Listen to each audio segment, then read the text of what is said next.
Yo, it's Friday night, 9 p.m. sharp. You know what time it is. NarcoCop and Timothy hitting you with that Lambo energy. He's Mike by name, but the streets call NarcoCop. Used to bust dealers, now he's busting long shots. Retired badge, now he's bad with the bets. Octagon fiend, cashing slips, no regrets. Friday night fights, Seki poured on ice. Lambo plays podcast, breaking down the price. Got parlays, KO, subs in round 3. Split decision magic, cash it like a G. Lambo plays, it's a wild parade. Long shots flying, getting that paid. Tim with impressions, Narco's got the locks. Whisper bet of the week, gonna shock your socks. Lambo plays, the odds go cray. Spin that wheel, it's a betting ballet. KO's a B, round 2 or 3. Hit that split, cashing big LFG. Tim Troiano, lotion in hand. Tennis coach by day, fight fan of the land. Watching WMMA, yeah, you know the drill. Playing with himself, just joking, but still. Impressions fly, Katona in the house. Roses Jr. squeaking, Tim's loud like a mouse. Cornholio vibes, he's stealing the show. Narcos like bruh, but they still go toe to toe. Round 2 chaos, round 3 gold. Split decisions, bets unfold. Side case sipping, parlays lit. Lambo energy, never quit. Lambo plays, it's a wild parade. Long shots flying, getting that paid. Tim with impressions, Narco's got the locks. Whisper bet of the week, gonna shock your socks. Lambo plays, the odds go cray. Spin that wheel, it's a betting ballet.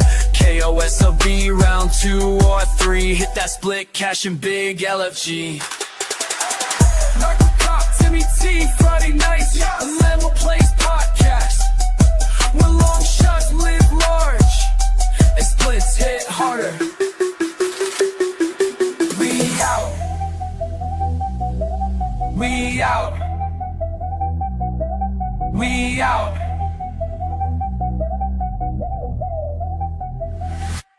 What's up, everybody, and welcome to the Lambo Plays podcast. I'm your host, Mike, along with my co-host, Timothy Cornholio Troiano. This is for UFC Vegas 116. It is Sterling versus Zalal, the probably one-time teacher versus the student here. These guys trained together, so now they're back fighting each other in the main event in the Apex. Tim, we got 13 fights. We have a lot of BJJ nerds, I would call them, on this card. How do you feel about this card as far as Lambo? Not too good, actually. I think it's kind of a bunch of old fighters, unreliable guys. This is another one of those shaky ones, but we get the Apex, so there's usually going to be some violence. But I'm not too confident in this card, to be honest. I don't have really any bets right so far. Definitely Apex, definitely usually, well, not definitely, but usually violence, right? We don't know if it's going to still be violence, but we're hoping it will be. There is some, I would say, boring fights on this card, but it is what it is. Let me go over to chat. Elijah on first in here. Let's effing go. Sharp Boy, Spann, what is going on, buddy? He says, Left for Dead. Azure, how are you? She says, the best 2 guys in the game. I appreciate you, Azure. Mushroom, what's up, Narco and Tim? Let's cash those tickets for UFC Vegas 116. Dixon Sider says, Narco and Tim, we got to make a PSA for tomorrow night's thickness bowl. Make sure to stay hydrated so your toes don't cramp in the middle of the fight as you're waxing the carrot. Well, you got to talk to Tim about this kind of stuff. He's the pro here about that. Jackie Blaine says, Whisper's going to hit. Bookie's asses we're going to kick. Timmy's lotion drips thick. How do you like the biceps in my profile pic? DAO7, Tim, are you excited for the Rafa Garcia fight? We're going to talk about that one. Also, Narco, come on. You got to use a different photo. Sad Tim Tui. I told him to send me a photo. That's his fault. So if he doesn't send me anything, no, I didn't know. I never got that. I thought I told you last week on the show. I said, literally live on the show, I said, send me a picture. Go back and listen to that show. All I right. said, send me a picture, Tim. I'll change it. And I never got one. So we're going to use Sad Tim until he sends me one. We might even use the AI, the crazy looking one, alien looking Tim, if he starts, slacking here. Ghost Gardeners, let's effing go. Haven't been able to watch a live episode of the Lambos in quite some time, Narco, but always watching and supporting the channel since day one. Much respect to my man, Tim, as well. I appreciate you. And I'm sure Tim appreciates it as well. Julio Rodriguez, hit the like button and listen to the man. Bill Face has just heard someone else say for the 100th time this week that Aljo should not be a dog. Mushroom says right after outro is my favorite part of the song. This freaking guy. Hadalfo and Maikana, we're going to talk about that. Alessio is absolute lotion fight. Yes, that's Tim's main event. MMA Tard, we're live. Big Narco and Tim. What up, chat? Craig Crowley, what's up, my man? Jonathan Ever says bounce back week. Let's effing go. Eric Will, howdy doody. Oreo, what up? The Arizona treadmill team's in the house. And yes, freak. Joseph Curry, I hope Tim bought the economy size lotion for this card. Tim? I guess people have mentioned this a lot. Which size did you go with this week? I have a regular size, but I'm gonna have to save myself for certain fights. I'm not gonna go all out in the first fight, even though it's a half lotion fight for the first fight. All right. You guys heard it. Fireside, what's up? Eric Will, Sad Tim is his new gimmick. Chuckle Plays is laughing. All right. Aussie fan, lots of value on the props this week, he says. I appreciate you, my man. All right, Tim. Let's start off. First fight of the night. It is in the women's flight. This is supposed to be I didn't even change it, but this is supposed to be in the strawweight division. It is not the 40-year-old Talita Alencar. It's the 36-year-old Talita Alencar. She's 7-1-1 versus the 14-5 Julia Polastri. Polastri currently, I think it's gone up a tad. Let me just make sure I'm not talking out of my butt. Yes, it's gone up. Minus 260 on Polastri, and they're giving you a plus 220 on Alencar here. Tim, go ahead. First one, lotion fight for sure. What do you think here? It's a pretty binary fight. Toledo needs this fight on the ground, and if she doesn't get it on the ground, I think she's cooked. Polastri is very good striker, kind of a wild. But we cashed on the KO3 versus KK last fight with her. Toledo, to me, I don't know that I think she's got good. I think she's got good jiu-jitsu, obviously. Wrestling is kind of like unknown still. I don't think it's that great. The Carnelossi fight to me was very, very questionable. Carnellossi's shown, even though she's looks like Hercules, she has terrible takedown defense and grappling, and it took her 3 rounds, and she was struggling to get her down, especially early. To me, I see this fight going one of two ways from a Lambo's perspective. I think this fight could go to decision. Don't get me wrong, but I think if you're on, Talita, the sub 1-2 is plus 1,500. 2,500 for round 1 and 30 to 1 on round 2. I think it's possible that she could get her down early. I think as the fight goes along, I think it's going to be harder and harder for her to get her down. She has slowed down in fights. The only fights that she didn't really slow down was just against Vanessa Demopoulos, where there was absolutely zero resistance at all. And I think when there's been resistance against Luciano, she's tired out. And for me, I'm just going to go back to the well on Polastri KO, round 2 and round 3. I'm not going to do anything with KO. I just round 2, round 3. I don't think she subs her. I think it would 95% it's going to be a KO, but I'm not going to get greedy on the line. I think if she stuffs takedowns, especially if it's early in round 1 that you just see that Alencar can't get her down or can't clinch her, I think Alencar is pretty fucked on the feet. She's shown a little bit of durability here, but she almost got finished versus Luciano, and I think that Polastri, if she doesn't play with her food, could get her out late. So those would be the ones that I would go for. But I might put small amount of money on the sub 1 and sub 2 for Alencar, because I think that's like, those are massive lines for a potential for her win condition. I think she could get top time and win a decision, something like that, a close decision. But I think those lines are huge for Alencar on sub as well. But I'll do the 2-3 on Polastri. Yeah, I mean, I'm right there with you. I mean, I do think the line's wide, just because I think Alencar could get a takedown early. She is pretty physical in the clinch. It is the apex, she can get the fight to the cage and potentially get, takedowns there. But her striking is not very good. She's very hittable. Gas is a big problem with her. I feel like in almost every fight there's resistance. She's extremely tired late. And the one thing we've seen with Polastri actually is that she's a lot better late in fights. She does have a bunch of, when you look at her career, she has a bunch of round 2 and round 3. Almost all of her finishes are 2-3 where she comes on. I think she's a slow starter, but I do think that a girl like Alencar, if she's not having success in the grappling, if she's not keeping the fight down, if she's working a lot for takedowns and not getting them, it's going to be very hairy for her late in this fight, because I think Polastri, for a strawweight, hits actually pretty hard. She's a Muay Thai girl. You saw her bust up Godonez in round 3 pretty bad. And, you put Alencar in that same position. Does she survive? And that's with Godonez having a lot of takedowns and top time in that fight too. So yeah, I mean, I think Polastri 2-3 is not a bad look. 950, 1450.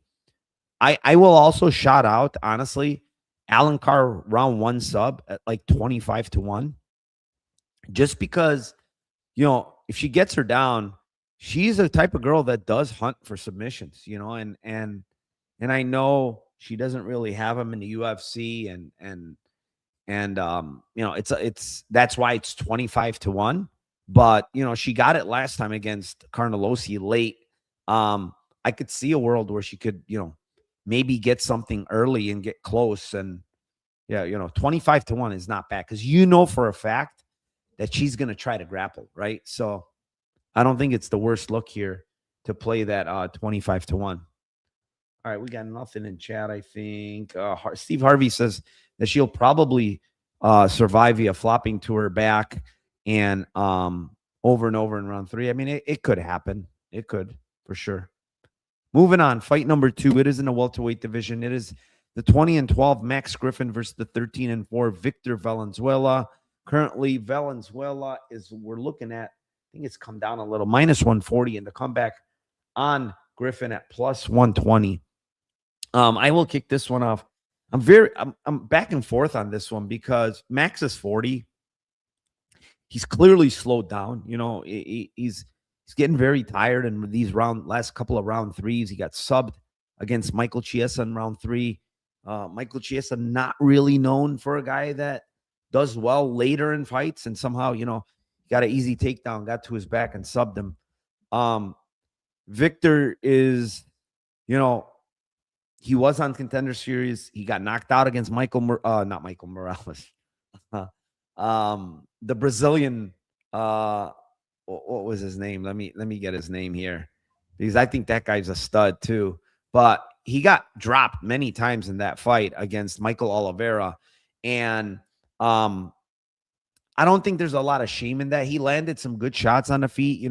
Victor has good kicks. He has good power in his hands. He's stocky build. He unleashes big shots. So Max Griffin definitely has to be careful here. But Max is kind of a mover. He's not going to sit in the pocket. He's not going to exchange. He's darting in and out. Obviously, it's the apex, so it's easier to close distance and stuff. But I don't know. I didn't love this fight to begin with, even from a Lambo perspective. I really didn't like much.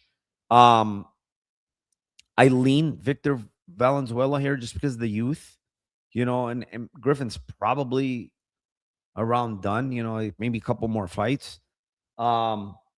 Split decision is 4-1. I don't know. Like that, I don't even love it, to be honest. Like, I think Victor can knock him out. I think most of the finishing equity, I would say, is on Victor, even though he's hittable, but he's still a dog. And I really don't think at this point, like, Max is possessing some huge power. Like, he has knockdowns. That's the thing with Max. Like, he has knockdowns in his UFC career, but the last time he knocked anybody out was like 5 years ago, 5-6 years ago. So, and I think he only has one real, the Brahimaj one is the one where his ear fell off, basically. So, yeah, I mean, I kind of lean Valenzuela here just because I think he has most finishing upside. Yeah, I mean, the thing about Valenzuela, I only taped a few of his fights, but like I didn't see the guy grappling at all, like proactively grappling, and like I didn't see anybody really trying to take him down either. Did you tape him on the ground at all? He's got some takedowns. Yeah, he definitely goes for some takedowns. What's his name tried to cage push him a little bit, Bruce Whitehead. But he did definitely have takedowns. He's got takedowns in fights. I've watched them. I can't remember which ones, but he's had takedowns. I'm not very certain, how many takedowns he's defended. I didn't go back. I'll say I didn't go back to these 2016 fights. I think they're irrelevant. Training in Chile, he's looks completely different too. So I didn't even bother looking at those fights. Yeah, I only did a few fights of his. I didn't see any, so I was just trying to see what you saw on that because I leaned on that end split and I had Max by decision at plus 240, Max split at plus 900. I think he's obviously I'm worried about round 3 for him. But I think round 1 and round 2 in a survival could be a split territory, like you're saying. The reason I was asking on the grappling was like the sub line on Max is like plus 2,500. I don't think it hits, but it's one of those situations where maybe he has taken guys down that are actually good. Like he had 4 on Morono, he had 1 on Jeremiah Wells. Like I don't know. It's one of those situations where I feel like he could go to it, but I'm not gonna give that one. I like the end split and the Max decision, Max split as the play of the trifecta on this one. I think he's a better striker. It's just he's old. So yeah, I think Valenzuela clearly has more juice in his tank at this point, and just probably goes a little bit more ballistic when he hurts guys, things like that. So his optics are probably going to be a little bit better, definitely in round 3. So this could be one of those early and then late type of decisions that goes to split. Jewish Better says, "At my stoner, does Valenzuela look like a Matt Schnell Armin Sarukian hybrid?" He actually does a little. He has the Matt Schnell look with no beard, and then add the beard, and it looks like a little Armin Sarukian. I would say yes, he does look like that, and yes, you are stoned. Yeah, that's for sure. Like, is he ever sober? That's the other question. Like, is Jewish Better ever sober? That's the real question here. All right, let's move on. Fight number 3. It is in the lightweight division. It is the 11-2 Lucas Brennan versus the 9-3 Francis Marshall. Currently, Marshall, I think, is a minus 500 with the comeback on Brennan at plus 375. This fight is at lightweight because it was a late notice fight made very, very last second this week. So, yeah, it's 2 young guys, 25 and 27, about the same amount of experience for these guys. Tim? Did you tape some of this and come up with anything? Yeah, I taped Brennan a few fights, and I'm not really that impressed with this guy, minus like if he's fighting absolute noodles like himself to be able to get the fight to the ground. That's the only times this guy's having success. He's lost his like massive favorite before in Bellator. He just seems like a classic BJJ guy that's just doesn't have any wrestling. He doesn't have a way to get the fight to the ground. And if he's striking, he's just very, very, very basic and very hittable. I think Marshall should be able to kick his ass in the feet. I think these guys, you can confirm this or not, but like I think these guys are maybe training partners or friends or something like that. Did I hear that right? No? Okay. If not, then that would help my bets because I think Marshall 2-3 are fine by me. I would lean that it's a KO, but I think if this fight is standing and he just defends takedowns and doesn't go into this guy's guard and doesn't worry about getting the fight to the ground to waste any time, I think he should piece this guy up on the feet and eventually finish him. So 2 is plus 470, round 3 is plus 1,000. Again, I lean KO. I don't understand the submission line in this fight being like +2, whatever, low 200s for Marshall and +1,000 for Brennan. I think Brennan's like win condition is a back take and sub at +1,000. I don't think he gets it, but I think Marshall's too physical for him, and he's going to probably eventually knock him out. So, where did you get that training partner stuff from? It wasn't training partners. It was more like I thought it was more friends. Like they knew each other outside of the ring, like kind of Did like. they? Okay, I have no idea, honestly. I that's the first I've heard of that, but Yeah. it could be true. I'm just saying I don't know whether they're friends or not, or they knew each other. But you know, I faded this guy Lucas Brennan before when he was a -2,000 favorite. You know, against Ivy. Ivy was +950, won the fight. Brennan is what I said in the beginning of the show. He's a BJJ nerd. You know, he's a 2-stripe black belt. His dad is a good jiu-jitsu guy. I think his brother is a good jiu-jitsu guy. It's like a jiu-jitsu family, right? These guys are all jiu-jitsu nerds. He's got very, very awkward striking, janky movement, you know, southpaw, like wide. His hands are wide, like, and he's kicking a lot. You know, he's looking, you know, I don't want to say his like wrestling is the worst. I don't think it's good. Don't get me wrong. It's probably bad, but he just shoots, like he'll go for it a lot. You know, he'll repeatedly go for it. His cardio's pretty good. I want to say for, you know, for what I saw in the Ivy fight where he was getting stuffed a lot, you know, kind of being pieced up on a feet. I think he still got Ivy down in round 3 and got his back, if I'm not mistaken. So I agree with you in the sense that I don't understand why Marshall is, you know, +2 something on the submission here. It doesn't make sense to me because I think Brennan is probably better at jiu-jitsu than this guy. You know, Brennan is the other thing with Brennan is I know you said back take to you know, RNC. He'll go for heel hooks, he'll go for knee bars, he goes for all types of, and he's long, he got long limbs, and he's like trying to attack everything. You know, he's one of those guys. Initially, I said to myself, yeah, Marshall's just going to knock this guy out. Like he's going to keep it standing. But the more I watched Brennan, the more I think it's like probably not a knockout because, dude, this guy is just going to lay on his back at times if he's hurt, or he's just going to go for a leg, you know, and Marshall probably will engage in the grappling. That's the other thing. Like if he's sitting in this guy's guard, he's probably going to sit there. So I think it's more Marshall decision now than KO. I mean, could KO happen? Sure. Marshall's the way better striker. I mean, this is outside of just pure BJJ, which this is not a UFC BJJ. You know, Marshall's so much better than this guy at everything: wrestling, striking, physicality, everything, right? So I think if anybody has sub equity here, it's probably Brennan finding some kind of meme sub, and he's like +1,000. I think it's not a bad sprinkle, to be honest, but I think this is Marshall decision. Marshall decision +160. It's kind of how I feel with this one. Like initially, like I said, I'm like, he's just going to kill this guy. Like, what's the deal here? Like, you know, Marshall. But then too, when you watch Marshall, he's not really that guy that has like huge power in his hands or he has some killer instinct on the feet. You know, he just isn't. So I don't know. I went back and forth, but I think it's Marshall decision, honestly. That's how I feel here. Bloomdock says wacky inflatable tube man striking by one guy. Yeah, I mean, he's very weird. That's probably a good analogy. That wacky fucking inflatable that flails his arms all over the place. That's what Brennan does in the cage, honestly. Brennan's like an early UFC Chase Hooper. I agree. Kind of similar. Attacking legs and shit like that.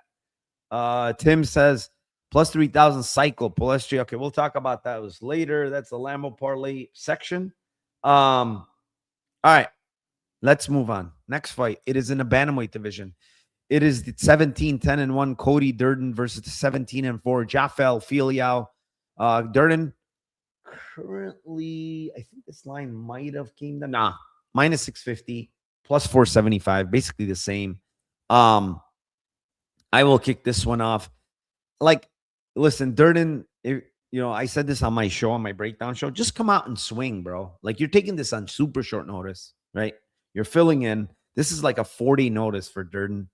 They're fighting at 35. So yes, he didn't have to cut as much weight, but his chance is to knock out Filho, right? Like, that's his opportunity. That's how he's going to win, in my opinion. And Filho we've seen him hurt. Perez hurt him. He's been hurt in a couple other fights. The problem is he's never been knocked out. He kind of survives and then comes back and fights. And I just feel like he's going to get Durden down. He's going to get Durden involved with grappling. And man, he is super dangerous on the ground. Like, I bet him against Carpenter, who's super good on the ground. Carpenter's a black belt, really good. And I bet Filho by submission in that fight, because I knew, even though Carpenter's so good, there's levels to this stuff. And I think Filho is levels above. So I'm going to go sub 1-2. I know it's stupid. It's like 30 cents better. The implied probability is probably, I don't know, 6% better. Maybe you're better off just going sub at -105 on FanDuel. But I'm getting greedy here, Tim. I think it's sub 1-2. I think it's early. It's the apex. They're going to get tangled up, and he's going to sub Cody Durden, in my opinion. So, yeah, there it is. I think Filho sub here for me. Yeah, I went Filho sub 2-3. I don't disagree that it could be early, but like I think if anything, like Cody's physicality in wrestling and kind of going all out early in round 1 might be able to keep it on the feet long enough. Filho's going to definitely go for it as well. And I just think that, again, like round 1, Cody's been okay in these fights, and he's slowed down in every fight he's recently, especially on short notice. So I just went for 2-3 on the sub just for those reasons, but he could definitely get it in round 1 as well. Yeah. I mean, it's probably not smart, to be honest. It's just definitely not smart to save, 30 cents here like I'm giving out. But this show, I didn't want to give a -105, Tim. So I went with the +125. Let's move on. Next fight. It is in the bantamweight division. It is the 10-6-1 Mayra Bueno Silva versus the 7-0 Michelle Montague. Michelle is currently a -450 favorite with the comeback on Silva at +350. Tim, another lotion fight for you. You got a lot of them this card. Yes, we got to do the name pronunciation. This is classic Shakespeare here, Romeo and Juliet. She's from the Montague family. All right, so we gotta go there. The Capulets and the Montagues. Get it on here. I'm all about pronunciation this week. Yeah, I mean, it's insane, like the fall off for me for Mayra Bueno Silva. Like, this chick was like won a round in a championship fight, and she's now like 0-4 in her last 4, and with a draw that she won. It was no contest. I mean, she clearly subbed the corpse of Holly Holm. And give this chick her Adderall, would you? I mean, like, it's not like she's doesn't need it. Like, this isn't like what are we doing here? So let her be herself. Let her fight. Montague to me is huge. Has fought at 145 before. Physical, good grappler, good top, good, knows what to do when she's on top. Getting the fight to the ground, she can kind of come in a little bit hectic, a little bit crazy on her takedowns. She's gotten hurt before versus not really good fighters either. Standing, I think her striking is very rudimentary, very shitty. MVS KO being plus 3,000. Obviously, she's not like not many people out. I think she's got 1 KO in her career, but I think she hits harder than the people that are hurting.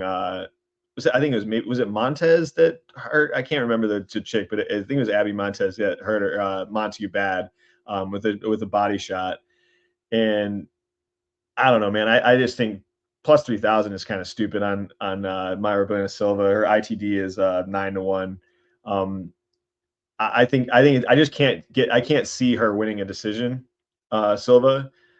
And then on the Montague side, it's like I thought that fight versus Carolina was like could have been stopped like 14 times. And I think in this fight, there's going to be potential for her to either get a back take or just get to mount and just start raining down elbows and just pass and be just way more physical than Mayra Bueno Silva. Mayra Bueno Silva is going to probably attempt multiple like front chokes to, stop takedowns, and then she'll be on her back, and then you're going to be looking at Montague if she wants to pass or not, or if she just wants to win a decision. MBS is shown to be pretty tough. I probably am going to take, even though I said the KO, I like the KO at 3,000. I just think it's just a massive number. I'm going to take round 2 and round 3 for Montague at plus 700 and plus 1,000. I think she could eventually cook her with ground and pound or potentially a late sub. I think it's hard to finish Silva, but I don't think Krad's in the game anymore. Yeah, I mean, at weigh-ins, man, she made weight. She needed the curtain, but she like absolutely broke down, just went crazy crying. Probably one of the worst ones I've ever seen. Like not walking into the cage, like just absolutely like go bawling at weigh-ins. Very strange look. Maybe it was just like a super hard weight cut, and to UFC, it's kind of crazy that they don't allow her to take this medication. She's clearly, needs it. I don't know. I guess it's a performance enhancing drug. They're saying I don't know what it does for people with sickness like that, but it's tough because it's like with Adderall for people who actually do have ADHD, it slows them down and it slows down their mental process and their thought process. But for people who don't have it, it speeds them up so much that I wonder also if it's a medical thing, like it's a liability or something. Like if she takes it, something happens in the ring. Like I don't know. Maybe it's something like that. I don't know. Like a doctor, we've asked doctors like, hey, how about if somebody takes these when they're, it might not give them performance enhancing, but it might, something might happen to her if she gets knocked out or something. I don't know. I'm just saying. But yeah, like the problem in this fight is like Michelle on the feet is a bot. She gets hit. She got dropped Carolina last fight in round 2.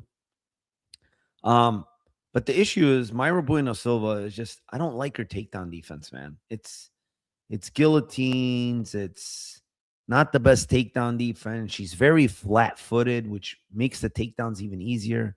Michelle's going to be bigger, stronger. Mayra's fighting at 25 a lot, up and down, 25, 35. She doesn't know where the hell she wants to be. Michelle, meanwhile, was fighting at 45 for a long time. She's just going to be bigger and stronger. Once she gets on top, it's like Bueno Silva has no get-up game, man. Like zero get-up game. But I don't know if she's going to be able to finish her. Michelle is like, I don't know if she's that good, bro. Like, not finishing Carolina there, like, with all that top time, and I don't know. Like, I just feel like it's decision again. It's plus 110. It's shitty again. That's why I kind of said this card, I don't have a, like, I get the Bueno Silva KO. I totally do, because this girl's been hurt. But, is she going to, if she hurts her, let's say, is she going to finish her? Probably not. She'll probably end up on the ground somehow.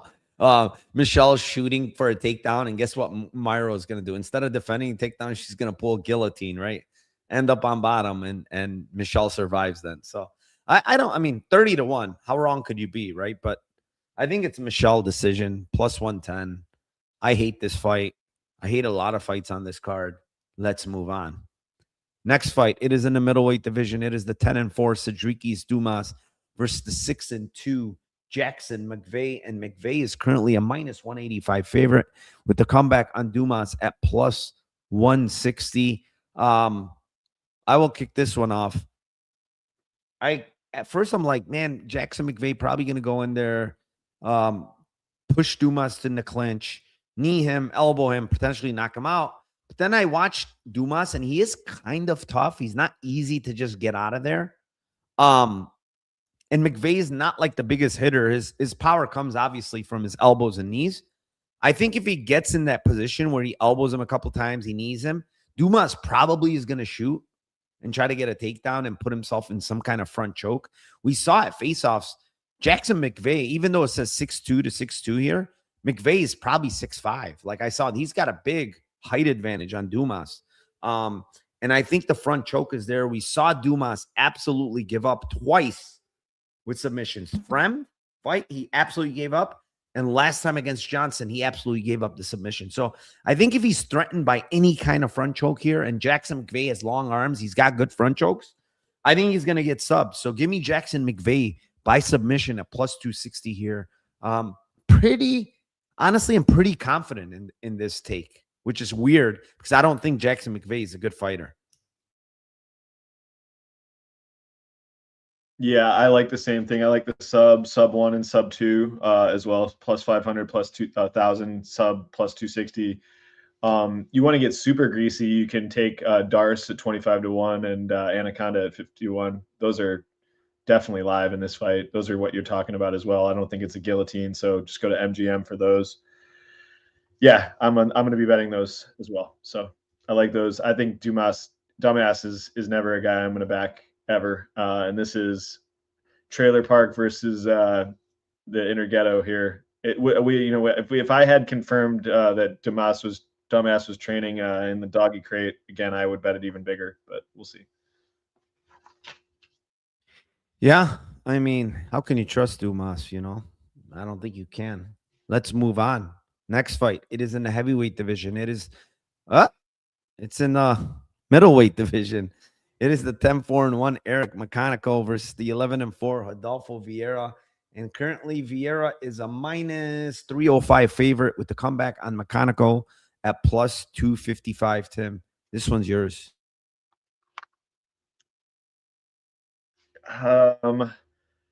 Yeah, this is a sub for me for Vieira. I think that his grappling his jiu-jitsu is obviously elite, and the question is always, can he get fights to the ground? I think he'll be able to get this fight to the ground. McConico, I haven't been impressed with him really at all. Just kind of hittable, not durable on the feet. I mean, like even like a club and sub, like drop McConico and then just, sub him then. I think it's even live too. Doesn't necessarily have to get him down. But I'll go with just the basic sub on Vieira at plus 200. I think, it's not great line, but I think it's the way the fight goes. I think, if this fight is 15 minutes of them striking, could be a close decision, but I still would lean Vieira just to be able to jab him up and, win just a volume-based decision. But I'll go with the sub. I think he eventually gets him down and, gets an arm triangle or something like that. Yeah, I mean, I can't fault you for playing it, right? Like, because Vieira is, levels above with BJJ. I think that can happen for sure. But I also think McConico can win a decision here at plus 480. And the reason why is like I've watched his tape. I think he has a good get-up game. I think, he's doing the right things when I watch him, to be honest. Watching that Brundage fight and how much he, after getting down every single time, he managed to get wrist control. When he was against the fence, he got a nice whizzer, got right back up. Susurkayev got him down a couple times. He popped right back up. He didn't stay for 1 second. And, yes, Vieira, world-class jiu-jitsu guy, but the truth is, his wrestling is not great. It's not very good. And I do think McConico is going to have a speed advantage. I think he has, to be honest, I think he has a striking advantage here too. Southpaw, he's going to be the longer guy. He's the more athletic guy. He's got those kicks as well, which obviously we saw Vieira get knocked out very, very bad last time. 36 years old, getting a knockout like that against Bo Nickel. I mean, it's very bad. It's a head kick. It's flatline. And McConico got knocked out too at 35. Don't get me wrong, with Susurkayev in round 3. But I also think he looked much better than he previously have. Even though he lost the fight, I do think McConico looked improved in that fight somehow, more aggressive, more, just doing more things than just standing and staring. And I think if he does more things here, he's just going to have the best of Vieira. Vieira is tough. He's not easy to get out of there. But I do think he can win a decision, a striking based decision and win on the scorecard. So plus 480 for me on McConico. But yeah, I mean, I can't fault you if you're playing Vieira by submission in the apex, smaller cage. So let's move on. Next fight. It is in the heavyweight division. It is the 23-11 Ryan Spann versus the 5-2-1 Marcus Buchecha. Buchecha currently, we are looking at a minus 135 favorite with the comeback on Spann at plus 115. And Ryan Spann looked like he ate 5 turkeys prior to weigh-in. I mean, this guy came in at the heavyweight limit of 264, dude. This guy a couple of fights ago was fighting at 205. You look at it and you tell yourself, well, maybe he put on a lot of size, like muscle. No, it's fat. It's disgusting. He did not listen. He took this fight on 2 weeks' notice. I don't think this guy trained. I'll be honest with you. You come in that type of shape where you're probably even potentially cutting to make heavyweight, right? Because he came in at 264. What the hell is this guy doing? And to be honest, I don't think this guy's taking his career seriously. Like, okay, he won his last fight versus Lucas Bresky via takedowns and submitting Bresky. Big deal. Like, I don't care about that. Look at the fight before where, he was gassed after one round, death gassed, was flailing away, head down against Acosta. It's not a bad loss. It's Acosta. It's the way he lost, This is just the guy that, to me, is if things don't go his way in round 1, he's a quitter. He's a guy that quits. He doesn't have many wins past, round 1. The only win that I could see he has past round 1 in the last 6 years is Sam Alvey by split, and then Devin Clark in round 2. So this guy, 95% of his wins are in round 1. He has a chance to spark Buchecha here in round 1. But Buchecha honestly has shown me toughness. He's been hit before. He got hit by the guy Rugrug dude in one who hits very hard, and he survived some of those shots. Boudet landed on him. The thing with Buchecha is his wrestling is bad. It's not good. And if he can't get the fight to the mat, he's a terrible striker, right? His striking's not good. The thing is, he's got better cardio here. He's got more will to win. He's got, probably going to get on top at some point, because he'll shoot. That's the other thing with Buchecha. If he can't get it down, he's going to continue to shoot until he can get it down, right? And it's the apex, right? So fights get to the mat easier at the apex. It's smaller. There's not a lot of distance that needs to be covered. And these two guys are big guys, so they're already in the vicinity of each other. So Buchecha is not great, but I think he gets this fight to the mat at some point. I think Ryan Spann is very front-loaded here. I'm taking a shot on Buchecha 2-3, 600, 1,400. But here's my whisper bet, Tim. It is Buchecha by KO. Round 2, plus 2,000.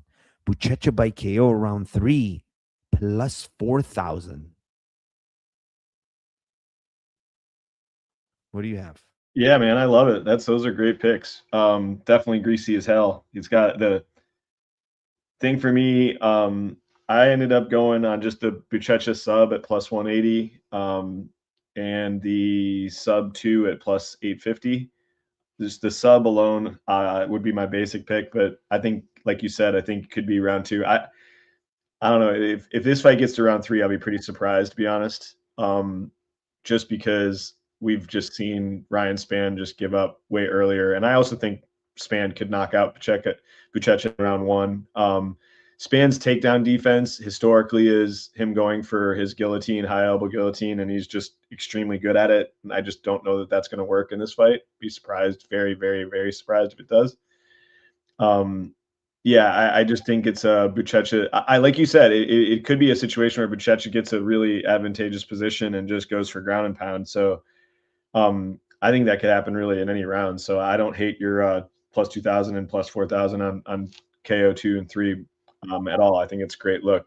But I'm going to take a shot on the sub. It's just a better way of, his more likely path. And I know it's a shitty line, but sometimes we get shitty lines. Yeah. Yeah, that's probably his path, but I wouldn't. I mean, he was very close to knocking out Kennedy in round 2. Like, it was just, if he didn't stop throwing punches, like he stopped, maybe he was tired. If he threw like 5 more, it probably would have been stopped, man. And he didn't, for whatever reason, he didn't throw. All right, let's move on. Next fight. It is in the bantamweight division. It is this 21-5 Hani Barcelos versus the 15-3 Montel Jackson. Currently, Jackson minus 185 with the comeback on Barcelos at plus 160. This one's yours. This is a tough fight for me. I could see going a couple different ways. Montel Jackson hits like a truck. Seems to have like the finishing instincts of like a 13-year-old girl, though. Like, he's got everybody hurt, and if he doesn't kill you, he just lets you off the hook. And certain fights where you're just like, he gets so many knockdowns, and yet he doesn't have necessarily a ton of knockouts for the percentage of knockdowns that he's getting. So that's always interesting. His grappling holes are obvious. Really struggles with takedown defense, struggles to get up. Last fight with Figgy was, just more of the same of that. I think Figgy is kind of like a better version of Barcelos at this point, pretty much everywhere. But I think Barcelos can still do all of the things that Figgy did in that fight. So I think takedowns, volume, things like that. If Barcelos doesn't get nuked, Barcelos' decision is plus 300. His split is 9-1. I think it could be a minutes versus moments thing. So I'm not super convinced that it's only a unanimous decision here. And split is plus 400, but I like the points most in the split for Rowney the second most. I think he could get a volume-based decision or a top-time decision in this fight. And I wanted to think maybe he could get the sub, but we had multiple oppositions for Figgy to get the sub last fight, and he didn't do it. So, and I think his jiu-jitsu and guillotine and chokes are on par or better than Barcelos's. So, yeah, give me Rowney by decision plus 300 and his split at 9-1, and split isn't bad, 4-1. Yeah, I mean, I think that's the way to go with Hani. I kind of looked at the sub. Just Montel Jackson somehow he's got those huge fucking mitts, man. That just absolutely just grab your wrist and you're done. You can't get your wrist, your hand out or your arm out. Hani's been getting hurt a lot lately, man. And I just feel like, I know Jackson doesn't have killer instinct, but if he finds your tin, flush with those big hands, you're probably going to get knocked out. He's got the most knockdowns in bantamweight in the UFC bantamweight history with 13. He's had a lot of knockdowns, but not a lot of KOs. But I just feel like Hani at this point, 38, been getting hurt a lot. He's been knocked out. Umar, that weird knockout against Umar. He really hasn't faced like huge hitters. If you look at Hani Barcelos, like Ricky Simon buzzed him last fight. Cody, I guess you could say, was a hitter, but Cody's just like way past his prime. The Talbot fight, obviously he grappled a shit ton. He did get buzzed in that fight. Then Quinones definitely hurt him in that fight, and Kyler Phillips dropped him in that fight. So I'm going with Jackson KO. I'm not like super passionate about it though. I really am not at plus 280. I'm like, it's like a lukewarm bet, I guess you could call it. But I think Jackson could definitely find the chin. I mean, he's much longer, he's much bigger. But the other part is, Jackson could get taken down. We've seen this. We've seen it against Marcos. We've seen it against Figueroa. And if Hani decides, or Rayoni or Macaroni decides to, absolutely go for it, and grapple and wrestle, he could do it. He could wrestle. I mean, he's a good wrestler. He's a good grappler. I'm just not very sure in the Apex. Like, a lot of it's probably going to be against the cage. And if it's against the cage, Montague probably can get back up, you know? So it's an interesting fight because Ione at this point is up there, you know, but he's on the big winning streak. Like, you could say probably the best of his career. You know what I'm saying? And Montel, obviously, he's not been in the best form because he did get that loss against Figueiredo last time, and he's up there in age as well. So even Marco's fight was kind of close, to be honest, until he hurt Marcos. So, yeah, I'm going to go with his KO, but I don't know. I'm not passionate about it. What do we have here? I haven't even looked at the chat lately. 270 people in here. Tim, we're going down with these viewers. I don't know what's going on, but please like, subscribe for the people that are in here. Appreciate all of you. Guess a bunch of people are watching the NFL draft. I don't know what's going on, but all right. Let's move on. The next fight, it is in the men's bantamweight division. It is the 17-1 Adrian Luna Martinetti versus the 15-8 Davy Grant. And currently Grant is minus 122. And the comeback on Martinetti at plus 102. I've said it all week. I'm going to say it again. Martinetti is just not good when I watch his tape, man. He's fought fraudulent guys on the regional scene. His war with Vologden is the only reason why he is in the UFC. It was an absolute war, and both guys got a contract. But I just don't think this guy is very good, man. And to me, yes, Davy Grant got finished last time against Jourdain. He looked decent on the feet. But then you look the fight before that, he looked great against Blackshear. And I just feel like Blackshear is probably a couple of tiers better than a guy like Martinetti. So I like Davy Grant here. Martinetti is tough. I will give him, he's tough. He's got good cardio. But I think Davy Grant by decision at plus 230 is pretty good.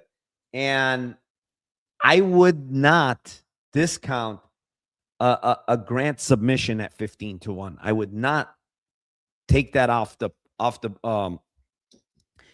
books, because I think this guy Martinetti might try to grapple, and I think the better jiu-jitsu guy here is Davy Grant. So I'm just saying 15-1. To me, it's a little off. I think Martinetti sub is way too low in my opinion. I think Tim is gone. I don't know what happened, but oh, there he is. Tim, go ahead. Yeah, I agree. I think it's Davy Grant by decision, plus 230, and then plus his split is plus 800. I like your sub look, to be honest. I think he could catch him on a front choke. Yeah, I don't think that this Adrian guy is like really, really defensively sound enough. Most of the damage that he was getting done versus Vologden was a lot of it was in the clinch and then getting takedowns. I just think Davy's going to piece him up and jab him up. I think it's most likely a Davy decision. Plus 230. It's not bad. His split is plus 280 or plus 800. I like this. I like the decision alone best. Yeah. What do we have here in the chat? Grant by danger, Grant 2-3. I don't know. I don't know if it's 2-3. That's the thing. I think it's because Martinetti does have good cardio. But he's hittable on the feet. You know, we saw him, Vologden hurt him bad a couple of times. I mean, Davy swings for the fences. So maybe he could find the chin. You know, what's Davy KO? Yeah, that's a shitty line though. 330. I don't really like the line. All right, let's move on. Next fight. It is in the men's lightweight division. It is the 18-4 Rafa Garcia or Rafa Garcia. I knew I was going to get Tim there. He's been complaining all week, so I have to call him Rafa Garcia so he can get Tim mad.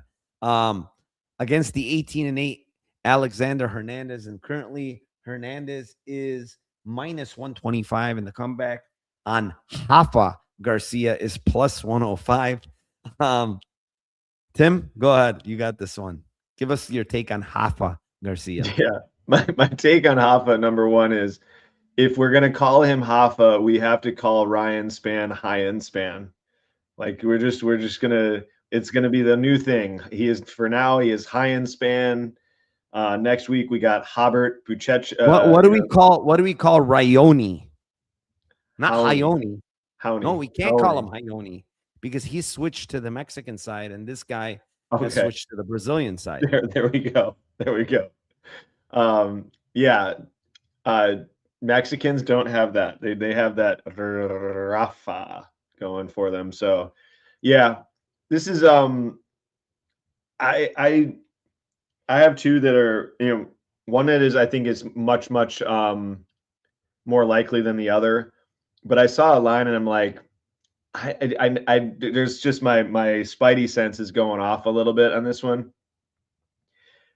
Decision for Alex Hernandez plus 185 would be the most likely outcome. But part of me also thinks like he can out-grapple Rafa in this fight. I think he's kind of better everywhere, and it seems to be the better weight class for him. He doesn't seem to be tiring as much. Rafa to me is like he's much better against guys that he has a little bit of a physicality edge, and can get the fight down to the ground or just kind of outpace guys. And that usually would be a situation with Hernandez that I would be interested in. But I just think Hernandez is going to be able to jab him up this fight and stay at range. And if anybody's getting takedowns, I think it's Alex in this fight. And then I saw the Alex sub at plus 2,500.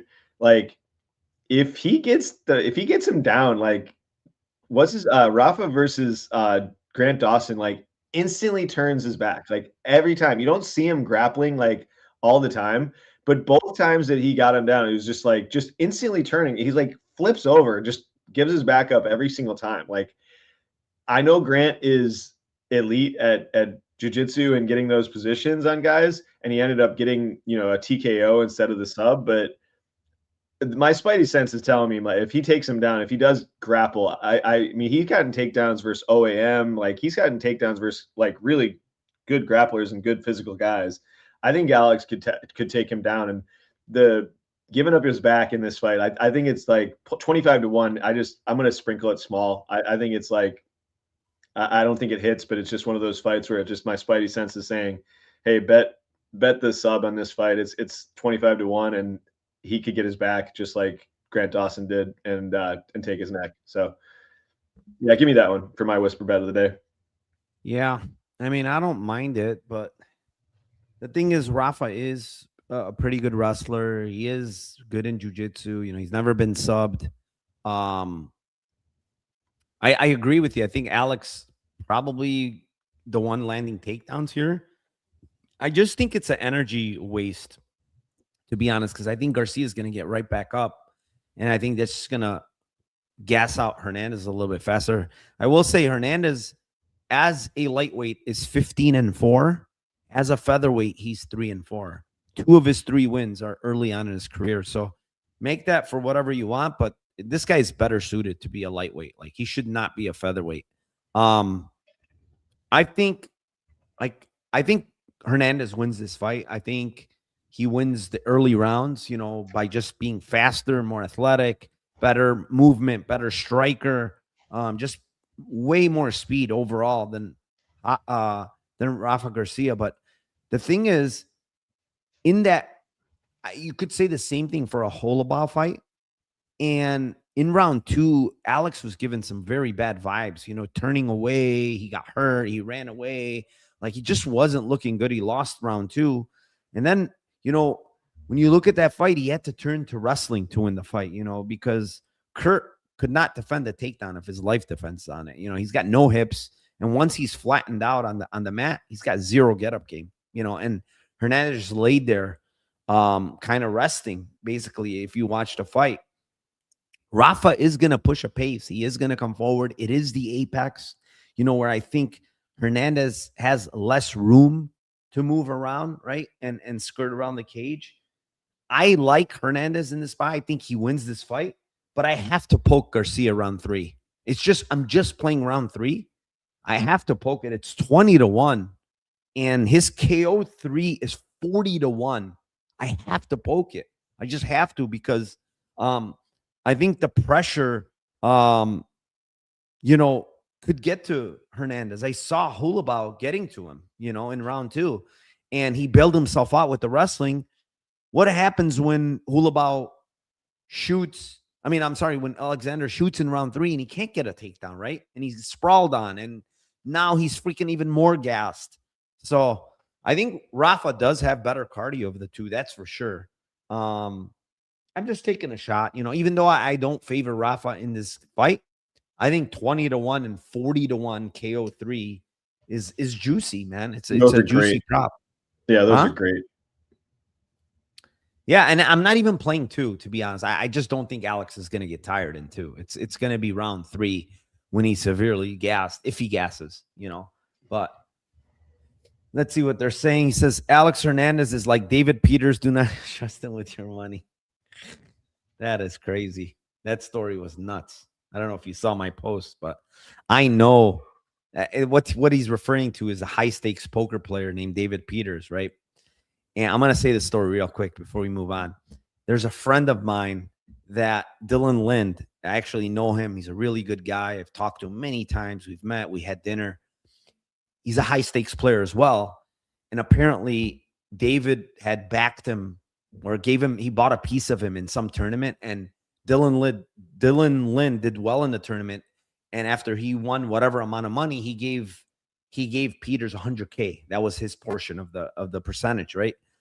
Then he backed him, he bought a piece again in Macau or somewhere in Asia, and he bricked. He didn't do well, right? And now David Peters owed him $50K for the piece because he said, "Oh, I'll pay you later for it," right? Well, then he strung him along for so long. And then eventually told him, "Hey, I can't pay you." And if you look up David Peters, he's got like 50 million in cashes in tournaments. And somehow, all of a sudden, he cannot pay him. It's insane. So I made a post about it because I know Dylan. He's such a nice guy. I'm like, dude, why would you do it to this guy? What the hell? All right, let's move on. Co-main event of the night. It is in the bantamweight division. It is the 17-6 Jocelyn Edwards versus the 13-2 Norma Dumont. Currently, Dumont is minus 190 with the comeback on Edwards at plus 165. Tim, this is all yours, my man. Yep, we've reached the time here. This is the battle of the badonkadunks. Yeah, dude, this is if you like peaches, this fight is for you. To me, I think that this is I kind of have a hot take. I think that Norma Dumont is going to knock out Edwards here, get her first knockout in the UFC.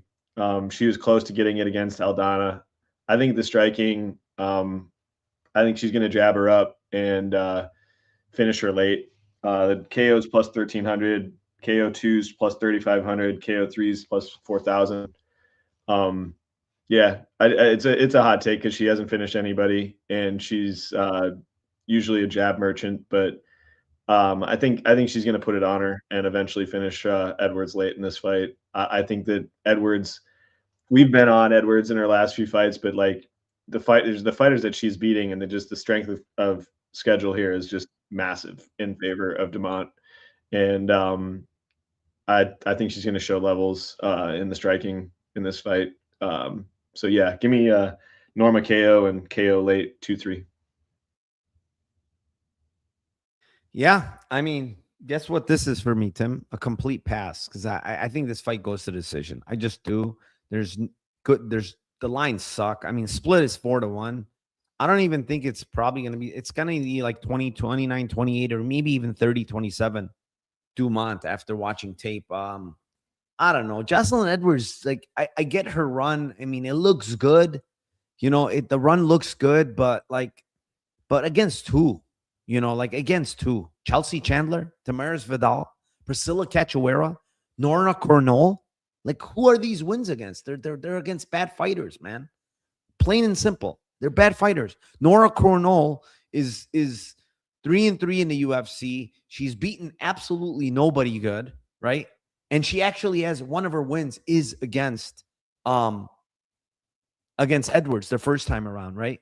Like, it's just she just doesn't have good wins, in my opinion, Jocelyn Edwards. She's fighting nobodies.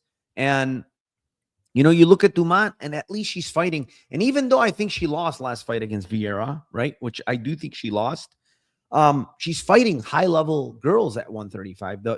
Vieira, Aldana, Carol Hosa, is decent.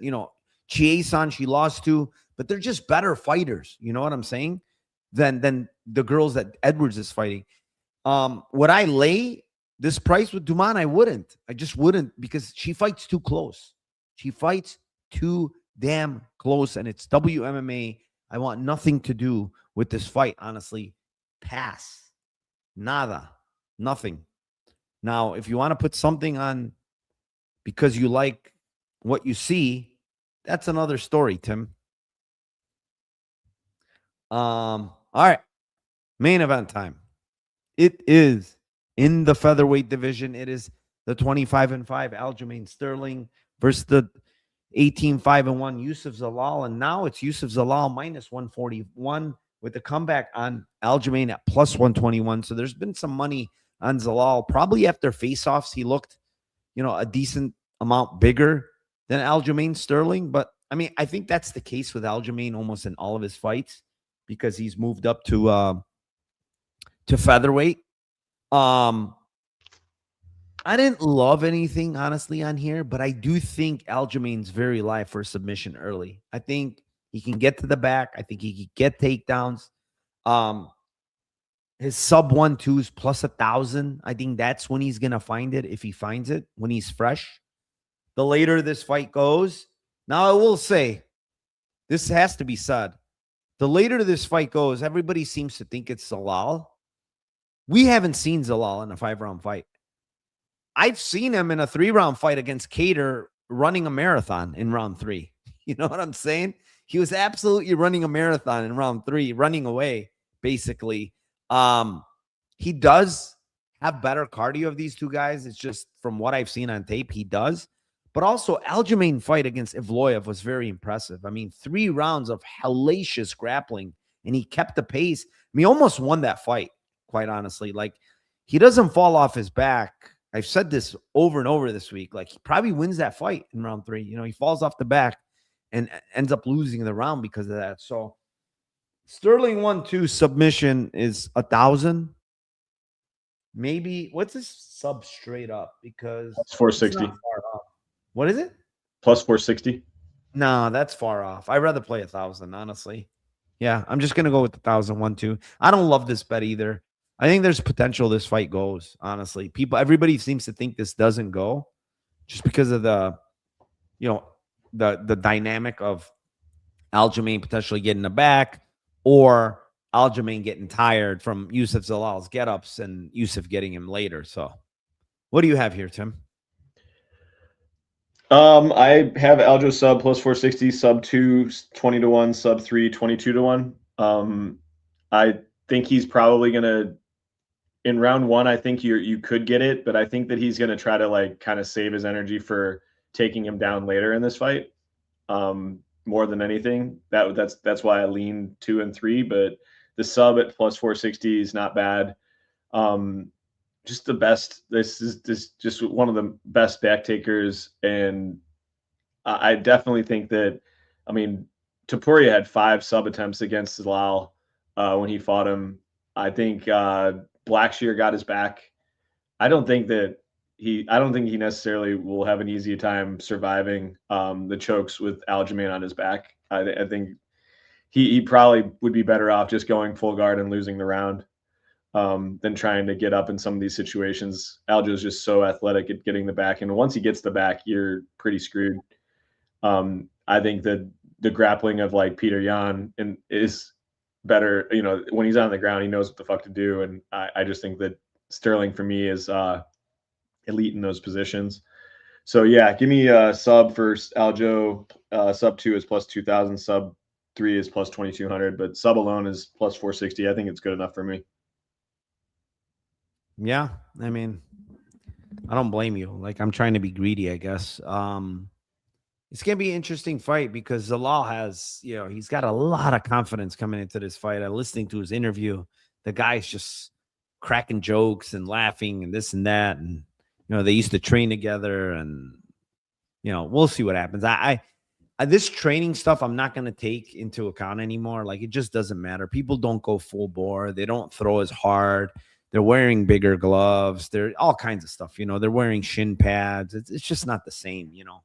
The entire aspect of sparring is not the same compared to a fight. So the adrenaline, you name it. Anyways, Tim, it is Lambo parlay time. We're gonna let you go first this week. All righty. I got a sub parlay, 3 legs, and then I'll add one to make it juicy at the end. I have McVey by sub, Vieira by sub, Buchecha by sub, 27-1. Add Aljo, it's 154-1. Thank God it's not the same. I took Vieira, Buchecha, and Filho sub at 14-1. It's a small little shot. But then I also did a second one, and I took Buchecha 2-3 with Polastri 2-3. Those are astronomical numbers. I mean, looking at like 70-1 and like 200 something to 1. So I kind of like that. I like that. I feel like that if you get out of that first round with Buchecha, I think he's very, very live to like finish potentially. And then the Polastri one it's going to depend on how much she makes Alencar work early. But if Alencar is like on top and not working and, not really working for takedowns, then I don't think that's live at all, because I feel like Alencar could just do that and maybe even potentially win the fight. So, yeah, I think that's it. It's those two Lambo parlays. I don't love this card that much from a betting perspective. There's a couple of money line spots I like. Let's see here. I actually have 5 money line bets, but different variety of bets, a couple of long shots. I've got like 4 or 5. Yeah, I got about 6.7 units wagered on this card. I don't think I'm gonna go anymore. Maybe one more bet. I was waiting for some lines.